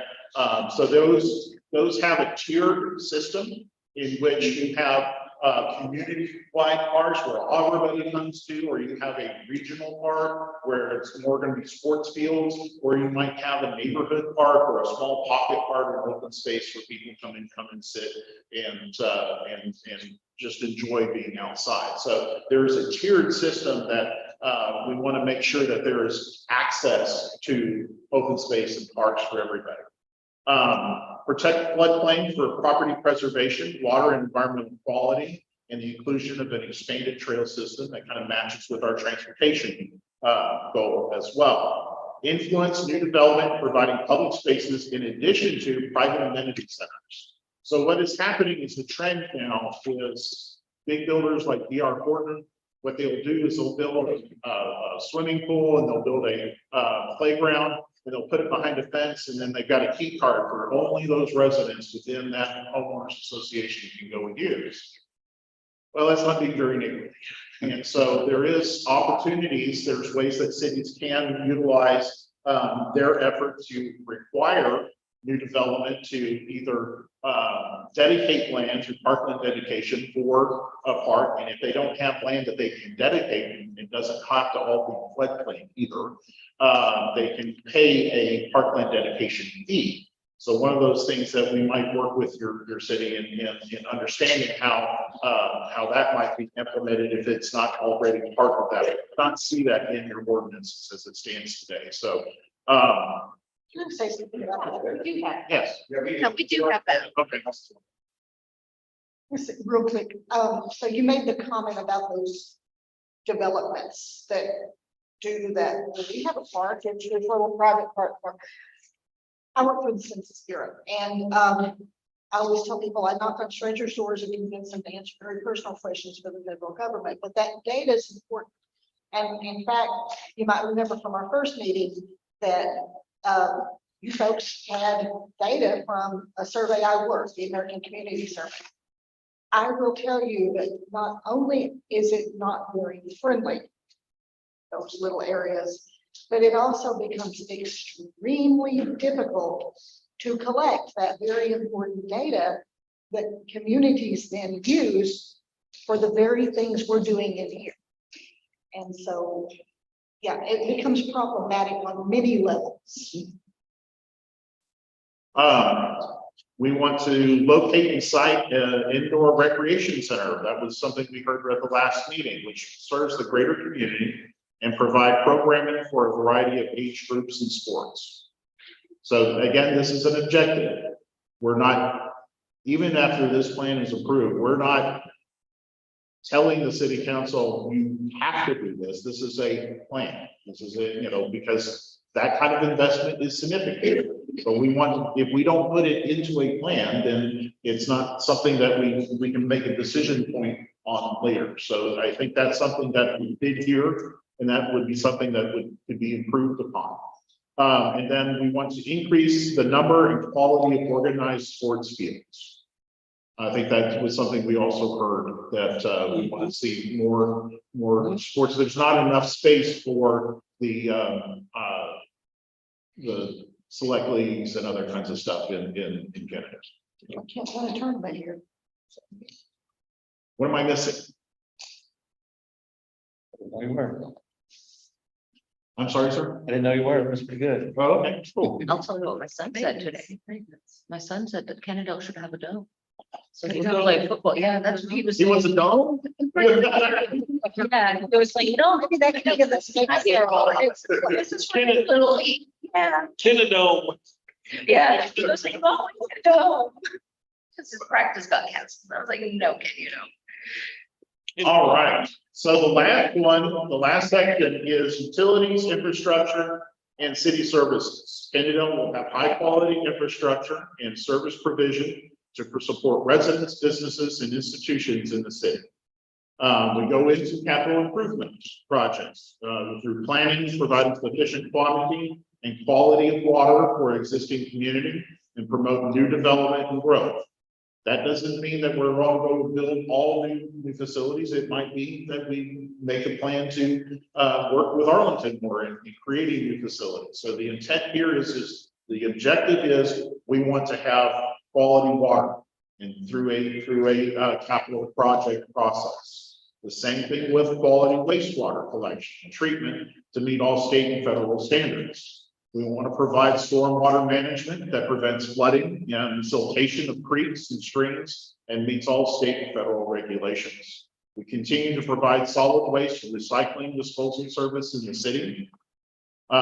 We continue to provide police services and programs to create a safe environment for all citizens in Kennedale. One of the planning commissioner was talking about was wanting to make sure that as we grow as a community, that all of these services also are ramped up and grow. So again, that's the intent of having an objective in here so that states that if the city grows, we intend to have police services and fire services that are going to grow with it. So that means that there is going to be a future need to hire additional officers, to look at future investments on capital investments for fire station and for fire and police vehicles. You know, that we just Mayor, when was the last, we just purchased a new vehicle, correct, for the fire department?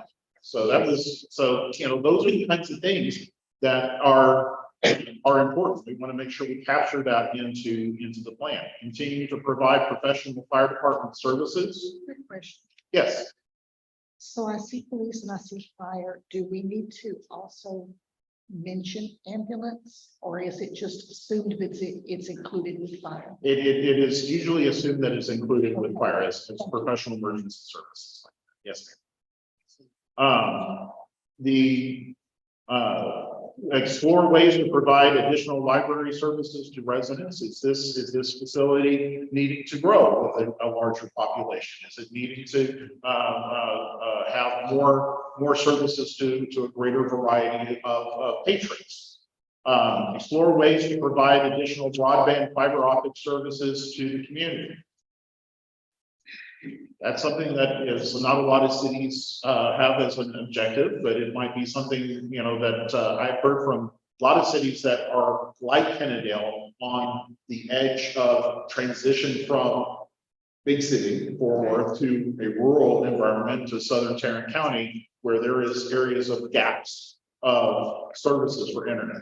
And we want, because we're all needing to be, it's now a service.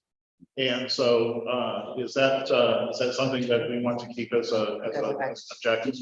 Well, I think it's definitely something that we want done. Do we want to draw attention to the fact that we may or may not be able to do that? But if you use that data from American Community Service Survey, it is one of the things that is asked of respondents in that, because at the federal level, trickling down, it's becoming a goal. I And just so don't know if the having city it goes in low. there- having it in there Well, kind of puts us ahead of the game. what it does is that it allows the city to say along with, you know, to making better deals with franchises to ensure that there is appropriate easements that are built into your subdivision plats. Okay. Absolutely. And also having it in a growth plan like this. Then as things like federal funds become available for communities to use for that effect, it makes it a whole lot easier to apply for those. Absolutely. Can you pull up the comments that people submitted that we got in the email? After this, though, we've got what, 2 more? No, Oh, we're oh, I thought we were glad. It's almost done. 2 more. Continue to provide city administrative services from City Hall, provide, practice I goods. do have something about that one though. Sure. This is limited, but the whole city needs more like. City works, like public works, not just city hall people. Mess, so I think this is limiting. I think all of our city employee or departments need to grow with our city. Okay, I don't understand, what is that, I don't get it. What does that mean? okay, are we talking about objective 9? Number 9. Yeah. What Okay. does that mean? So administrative services, that is the permitting processes, all of the services that are being done. We talk about our public works, we talk about our emergency services. Where else would they come come from, yeah. I mean, isn't that, a lot of places outsource. Absolutely. And so the Gotcha. intent as the city grows, there are be need for additional administrative services and employees. And, Okay, good. yeah, so we want to make sure that as the city grows, that all of the city vital parts of it and administrative services is Perfect. vital to make sure that Okay. the city All right, works. didn't understand. No, they do not. That's- I found out the hard way about those outsourcing in some of these other communities, and it becomes a mess. So you, Well, they there's- outsource. I think there's cases where it's beneficial and cases where it's not, you know, the school district contracts out some things that it makes more sense to contract than to keep in-house and vice versa. Arlington Water. Yeah. We outsource that. Yeah, So our last one on the list is practice good stewardship of all city-owned properties. where is that? That's the last one on. Oh, it's. It's on the bottom last page. Okay, yeah. Amen to that one. I think that was something that we've heard on multiple times, that there's been some, the plants outside the building. Well, truck parking concerns me. Can we tax for, can we implement a sales tax on truck parking? On what kind of parking? Truck parking? Truck parking. We got 2 or 3 locations in the city that have recently become parking lots for trucks. That is been a big problem for a lot of cities that have industrial. I'm just wondering if we can implement a tax on those operations. Joe, Yeah, I there- think, I Huh? think that could be a tip, but that man over there has an attorney that we pay for. Sir? We're at it. Let's This check it. Some of panel these member parking here inside the has park a and very inside good the park. question. Joe? Our city manager. I know very well. Okay. Okay, what do we do here? I was suggesting that we tax the truck parking in city operations. So We have to put the sales tax on cars. A fee, I thought we were, no, fee would be. So this is what it's. But the city has.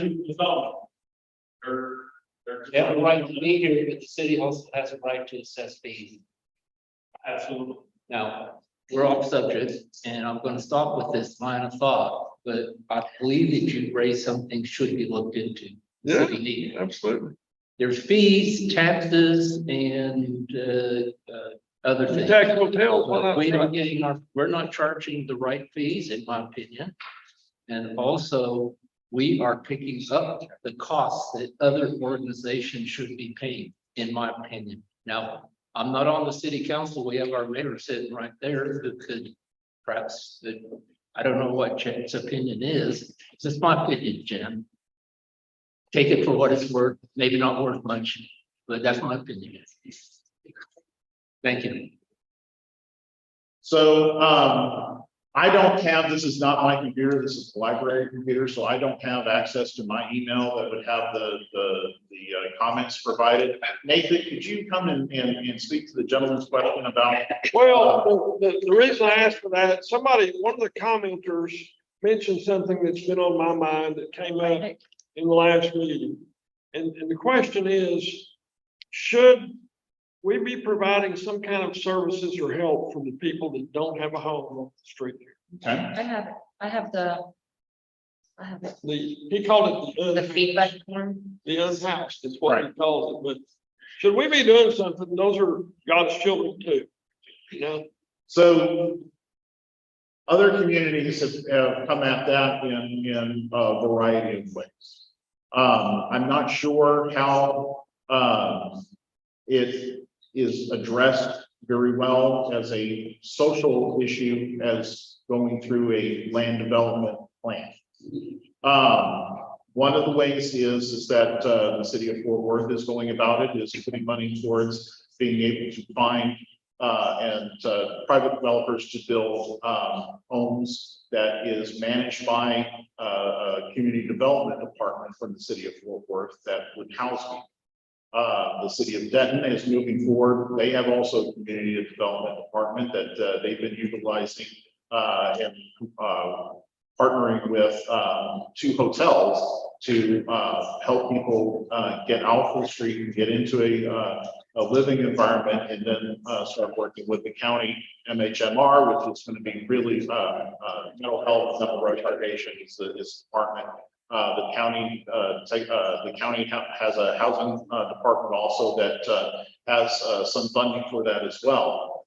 Also, cities utilize community development block grants. Kennedale being in the population that it is, would have to work in Tarrant County for funding or a project that would be able to utilize for low income and no income housing or infrastructure or other kinds of aspects to build the programs with that. So there are funding sources that are through the federal and Tarrant County to be able to assist that.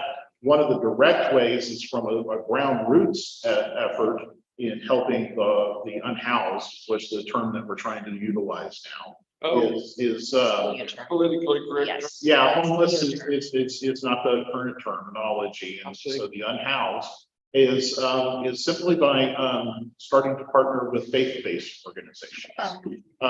So that is one of the ways that the city of Euless, Hearst, and Bedford have been working.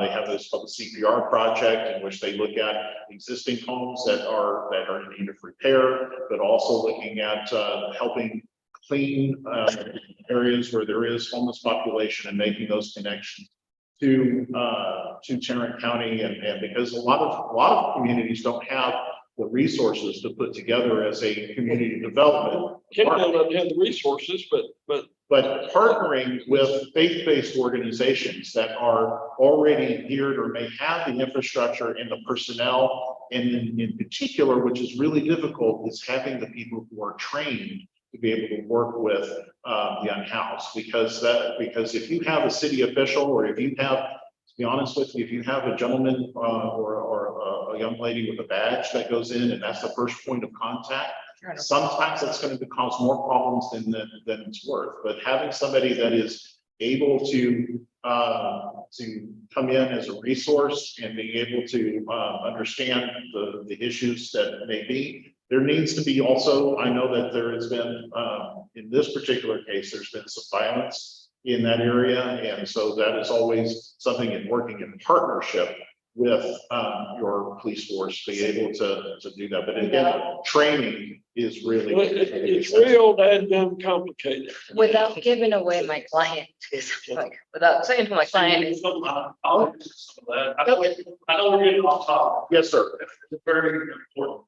Just to let you know, everything the city is indicating, Mayor and I, we've discussed this in several meetings with Tarrant County HUD. Okay. So it's not going unnoticed for us not being involved. And maybe I don't still know the boundaries of this. Well, and that's the reason why I want to say something, because it is very, and it's something that I started 2 years ago when I was police chief.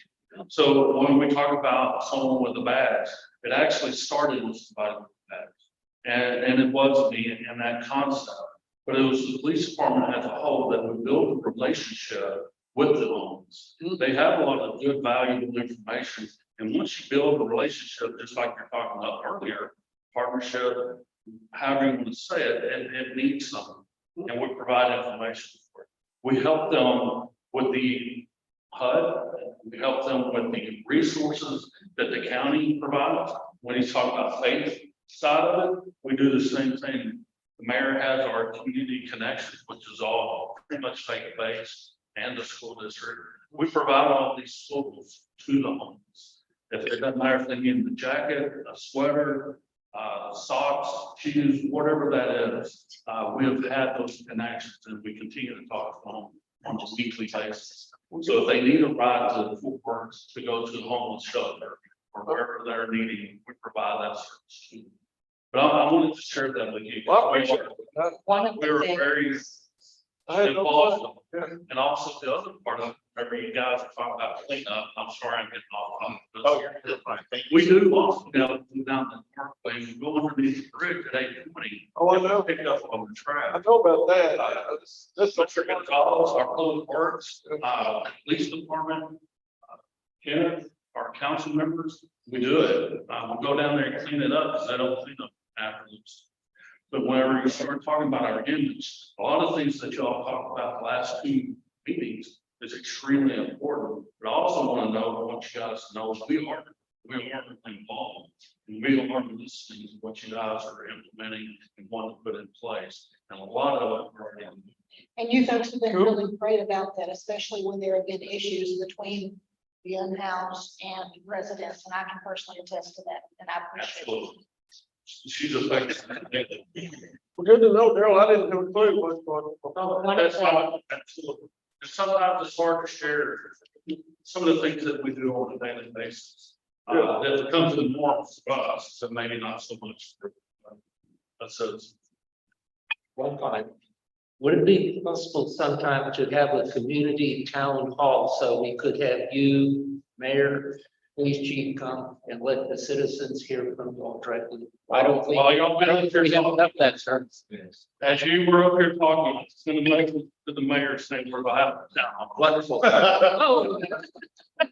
Great man, great minds. What do we Down to the- Okay. What is the next step? So our next step is that it might be a little while before our next meeting. We've got a lot of ideas. Now you gotta let me as a planner to start writing, and we're gonna start writing the plan. We need to fill in some of the land uses into that future land use map to fill that out. We've already got some ideas on trails from our first meetings. We've got a parks and open space map that we're starting to populate. But it's gonna take us a little time, so it might be a month or two before we meet again, and then we'll bring back our next round of information to you. And our biggest aspect is that we're going to bring back some of the text and changes that you guys have put together, and we'll bring some maps, and we'll have a public meeting that come and go that will be here for 3 hours, and let the public come in and start looking at maps and let them start, this is a public meeting, but we want to start inviting people. We'll put stuff on the website, we'll put stuff on Facebook. We've got a survey. The next thing you can do to help us is promote the survey. The survey is going to be released soon. I think let Nathan talk a little bit about that. Yeah, perfect segue into that. So between this meeting and our next meeting, when we're gonna have that open and public meeting, they're gonna be very, very busy, putting together all these, all the comments that you've, discussed tonight. But a part of that that's gonna help them is that community survey. And so right now, what I want to do is ask what specific questions, because the survey is ready to go, but we want to try to pinpoint a couple specifics that maybe could be geared towards Kennedale. And so we want to hear directly from folks here. What are specific questions that you would like to see added to that survey? Again, you had the QR code from the survey last meeting, and kind of opportunity to kind of go and play with it. And so, yes, ma'am. And if you reset that, so you can get into it again, after I took it the first time, I couldn't get into Now, it. once you I had to do go it, to you it. can't go back. Yeah. So when you go through it, you can't. Go Yeah, back. I went in and then Hello. I. You can do it again. Huh? There are things in the browser you can do again. It gives you. Call your. Oh, tech expert. Public. So Oh, For free. clear my, I can't even turn my phone for free. Question for the committee. Have you guys, you got the survey? I mean, it's free twice, it's given my comments, but I study. Okay. Go and study and go back. So what we'll do is we'll send out the link to the survey, again to you. If we can, maybe in the next week, get any other, feedback on the survey so that we can go ahead and make it live. Make the changes and make it live, so that way, we can get, some feedback from, the community at large through the survey process. That always helps us, a little bit more because we're trying to reach as many people as possible. All right, Do you have it in paper? so Can the survey be printed so we can? I can drive it back. No, I just need to. Send a PDF maybe. Yeah. sure, we can send a PDF of the survey. Let It would be me, much Easier easier just to write edit comments there, yeah. Sure. Sticky notes or something. I'll even print it and bring so let me, it. Or scan it. hey, did you get that? I just. Awesome. Paper.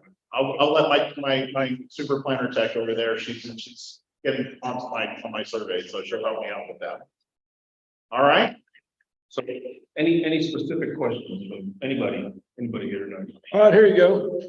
Would you support a market in the town center? A what? A market? A market.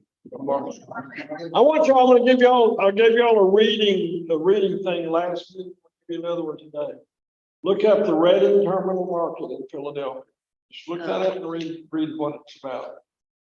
I don't think Reading, anybody's against it. It takes organization. what?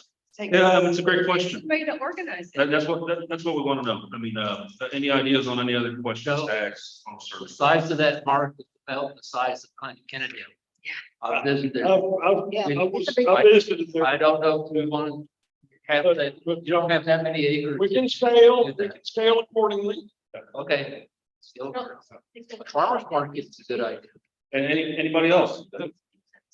Question on a specific question? Specific question you'd like to see added to the survey? Oh, that's what you got, Brian. Okay, I would just recommend for this, maybe y'all think about an article. Because some of the questions, it's not applicable, it's the question, for example, availability of indoor recreation areas, and the options are very satisfied and very dissatisfied. It's not in the number. Or change the question, would you like a? Okay. Well, and speaking to that, you know, my comment was in the very end, is we didn't, when you're asking what populations are asked, what your population is, are you retired, are you widowed, whatever.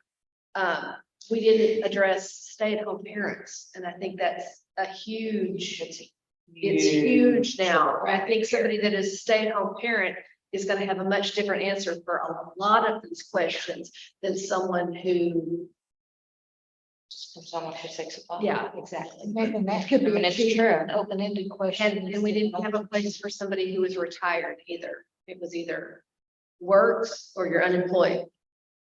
Those are your two options. Excellent. Or those that work. from- Keep them coming. Say, about letting people, Like- like, not applicable, or would you like? Maybe for the demographics, to be more specific. Also, So, yeah, so you're employed or not, well, are you self, because it changes everything, or do you work from home or do you work out of the home? Like, I'll say, for example, my husband works from home, so he eats lunch in Kennedale, but tries. But like it says, it gets tired of the same two things, so he has to go, so like, what are those people? We have work. Yeah, so like the different, or stay at home moms, like, do you have enough things for you to do? Or are you having to rush to our libraries, national libraries, are you going, like our different people that we have here, like all of us. I leave my house at 6:30, I don't get home until 6 in the afternoon. So I don't do anything during the day in Kennedale. So like addressing everybody that lives in Kennedale. And how much weight do you put to the demographics to the question? Yeah. I don't know how survey works. I've never done one myself, but if you have all these questions and you don't relate the answer to this question to what demographic this person comes from, then the demographics are not really. So with the demographics, well, they are to me, because what I'm trying to do is to get a wide variety, to show a wide variety of respondents. Because I asked the question, do you live in Kennedale or you just work in Kennedale, or so, because I got a whole bunch of answers where everybody just doesn't live here, then I don't have as good of a strong sense of the data. Additionally, if we don't have a wide variety of income levels, then I'm kind of feeling like I'm not getting a lot of input from the people that are represented. Can we make sure that it's translated properly to the three main languages that are spoken in our town? I'll have- translate to Spanish, I won't. Well, I've already got a Spanish version, so, but Is it, I'm a translator, so I'm gonna throw it out there. Is it translated properly? it is translated by native speakers. I wonder if there should be some demographic questions, like, do you work in? Yeah, a translator. Okay. I'm like, She goes to Haiti and. is she the translator? I'm like, you have a translator that does it, just because they're a native speaker could not translate. And we also have a traffic of Vietnamese speakers. I do not have access to a Vietnamese speaker. Well, that would be something, because that's a population that you're missing out, and you're not gonna get input from. That is a risk. And then we talked about being inclusive, and in that way, we are being very exclusive of part of our population. What's the percentage of the population? For that, Kelly, you have some? I sent you an email just now. I guess, you have a question about possibilities, really short. Can we expand that on like text walkability, like we want bicycle paths, just sidewalks, just golf cart paths, like let's just a level feel and the same feels about things like golf carts and bike paths. It's a good point. Golf carts, yeah, that's a good.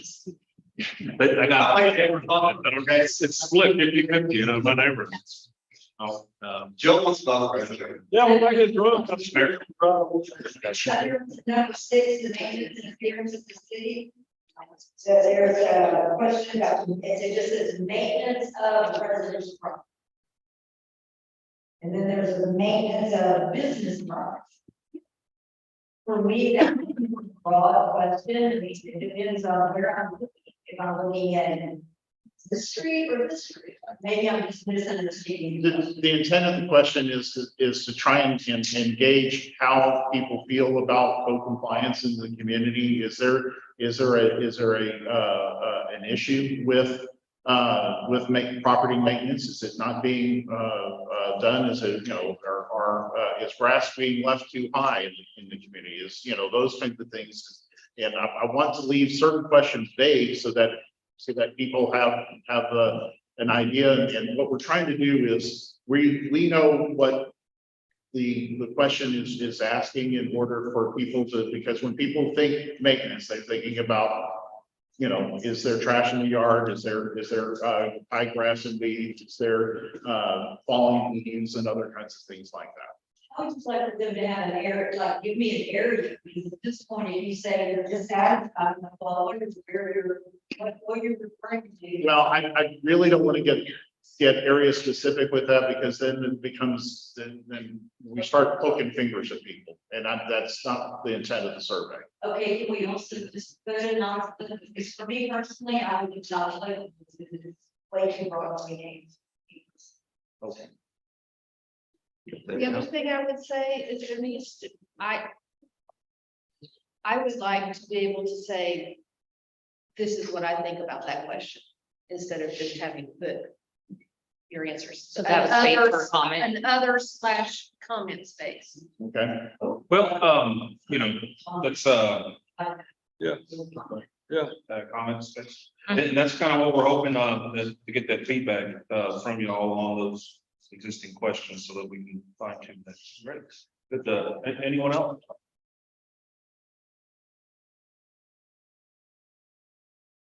All right, go to the homework assignments and then, we'll let y'all that in.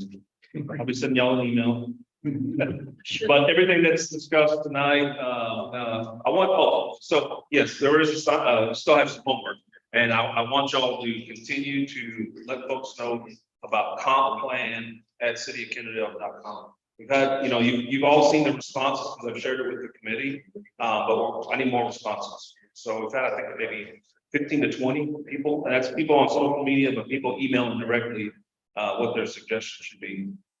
That's the comments we got. Yeah. That's feedback. Correct. So, let your friends and family know, they're here in town, work in town, serve in town, and share that email with them, because I need some more responses. And then, once we get the survey ready to go, we need your help, helping us let people know about the survey. Okay, all right. Thank you, everybody.